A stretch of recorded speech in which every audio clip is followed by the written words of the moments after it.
Halo traders, Assalamualaikum warahmatullahi wabarakatuh dan selamat pagi buat teman-teman semua. Kembali lagi ke channel seputar Forex bersama saya Rizky Rosadi.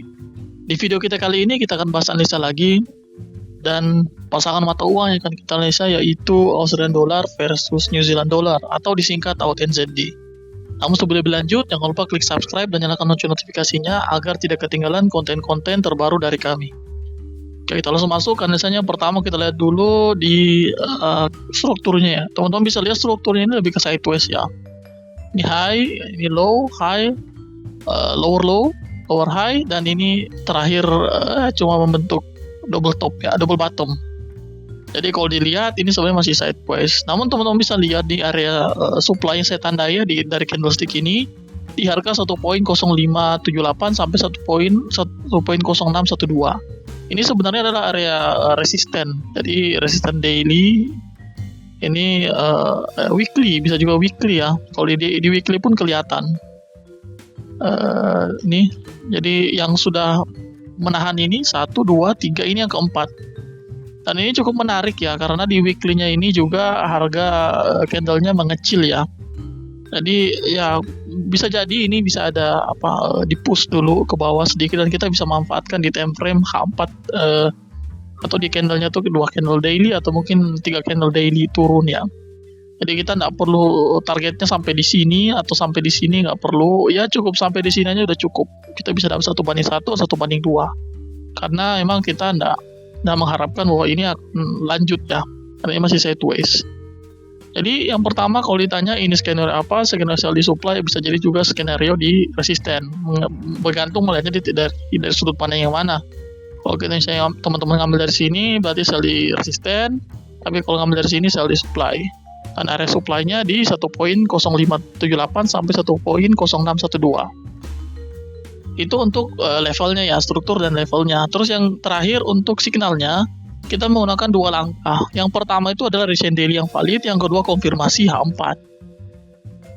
Nah, untuk recent daily yang valid, kita menggunakan saya tandai di sini rejection daily, ini bearish ya. Kita menggunakan 2 pola candlestick ya. Yang pertama bearish engulfing, yang kedua pin bar dengan shadow atas panjang. Teman-teman udah tahu ya engulfing seperti apa dan pin bar dan shadow atas panjang seperti apa. Ini pin bar yang shadow atas panjang contohnya seperti ini. Jadi ukuran shadow-nya harus lebih panjang ya, bisa 2 atau 3 kali lipat dari ukuran bodinya. Semakin panjang shadow-nya semakin bagus. Terus kalau untuk engulfing juga teman-teman bisa lihat ini engulfing ya, cuma ini bedanya bullish ya. Kalau ini bearish engulfing. Ini juga bisa bearish engulfing. Ini bisa dibilang bearish engulfing.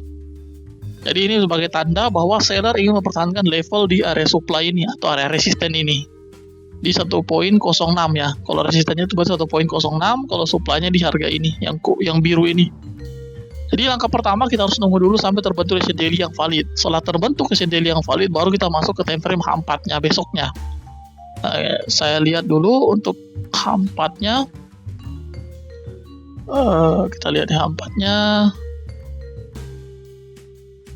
Nah, ini jadi teman-teman bisa lihat kalau saya gambarkan alirannya ya, naik turun sedikit, naik turun, naik sedikit, naik turun, naik turun. Nah, ini harga bisa sideways dulu ya.